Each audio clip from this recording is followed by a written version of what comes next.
Alright, so this is episode 6, called Confessions of a Mask. Ooh, very mysterious. Yes, this is the mysterious episode. Okay, starting the recording in 3, 2, 1, play.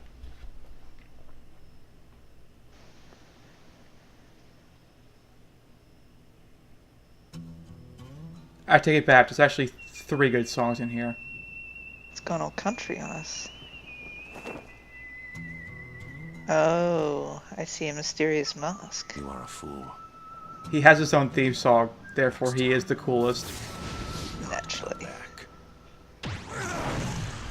I'm just gonna say that. I'm just gonna say he's the coolest for every single one of the deities, apparently. Well, there's the pretty boy. Yasha. Yasha. That's a bit on the nose, isn't it? Asura, why have you come back? I'm gonna pretend like I know what you're talking about. Oh, it means demon.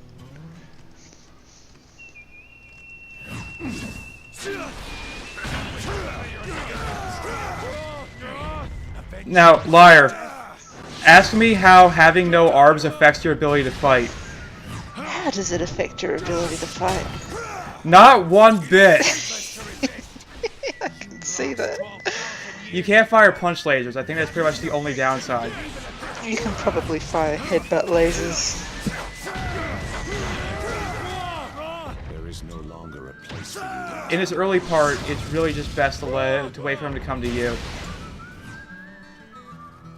Do you realize Wyson wasted hundreds of millions of souls just to fight you? I suppose not. You're not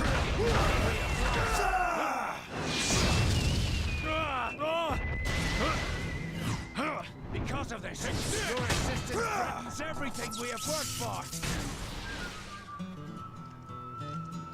He's giving exposition while being punched in the chest. It's very efficient. It's appreciated.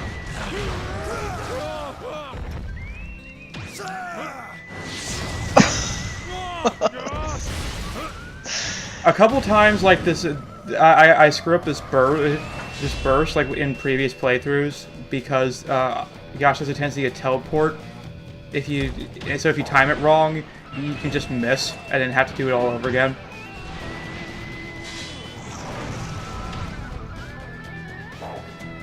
I love how no one's even paused about the fact that he has no arms. Even with the power of anime, he can't hit him. Yasha's just too cool. Look at you. You cannot harm me.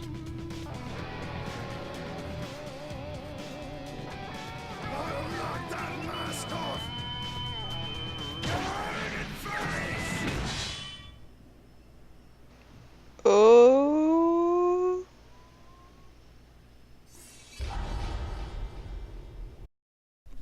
This episode of Asura's Wrath is brought to you by Gaston's Mask Emporium, for the man who lives an elegant life of decadence and corruption.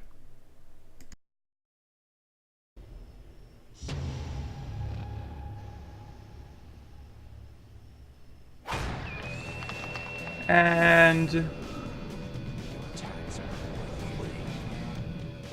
Apparently he won't. such an odd thing to say, I'll knock that mask off your arrogant face. Why would you focus on the mask?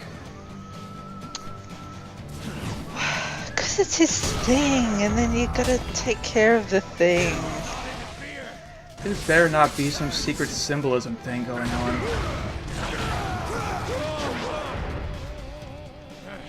Things have changed. Nothing has changed. He's the quintessential pretty boy. They always have the mask. And it always shows how intellectual and deep they are.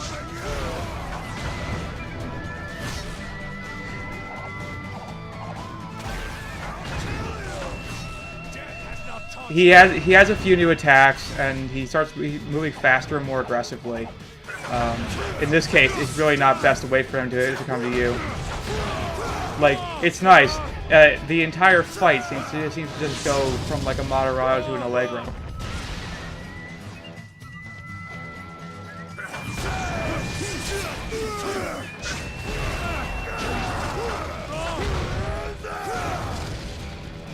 You just wail on his body while he's down, wait for your heavy attack to get back up. I love how the major attack for when he's down is to just slam your face into him.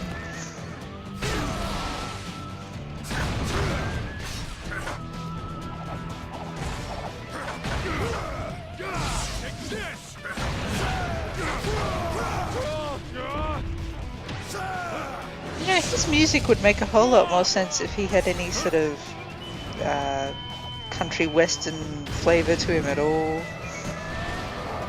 Well, it's just because his music is cool because he's the cool one. Of course. Enough. I don't know. There's something of like an old style showdown about this. There is nothing you can do. As priestess, Mithra has dedicated herself to the salvation of our world. I mean, he's the blue one and Asura's the red one. What did you say? They were doomed to be foes forever. Be proud. This is clearly the anime rival fight. Yes, and I will say it again. They did set that up right at the beginning. They were rivals. Oh, also, I like the use of anime meter here. He just goes full anime just from words. What? Yelling and charging at me head on? I didn't anticipate that. That's not like him at all. Oh shit, the mask! Swear to God, if this turns out to be some secret-ass symbolism thing, I'm gonna be so mad. It's just another mask underneath.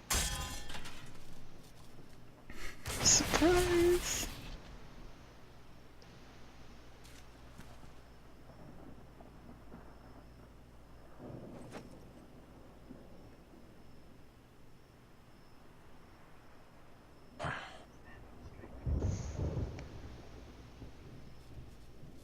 You are as ugly as ever. As is your temper. But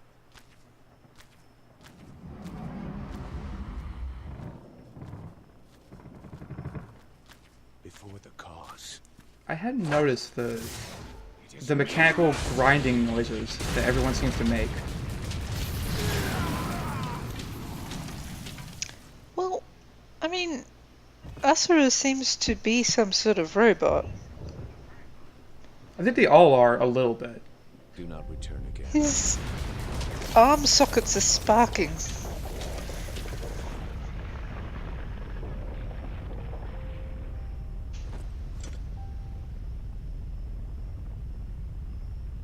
Oh. He doesn't have a thumb to give a thumbs up either. How sad. Darn it. Witness the salvation of the world from the depths of Naraka.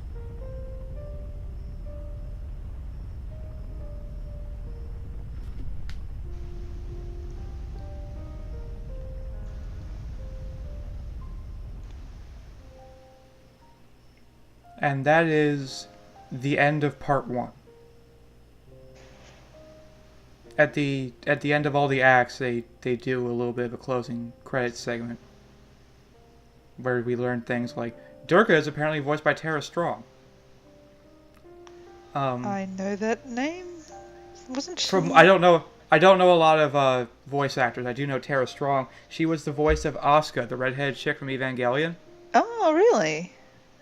I thought she was one of the My Little Ponies or something.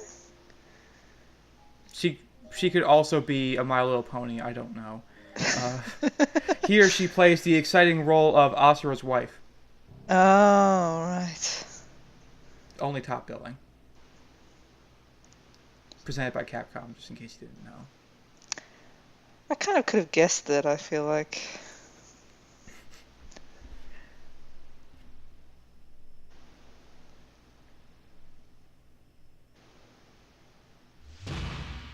Well, that's the end of suffering. So I guess the game's just all uphill from here. Great. Next episode's gonna be a party.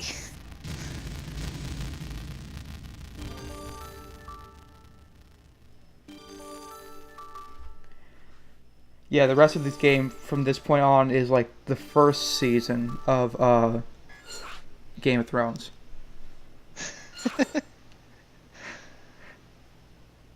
Winter left.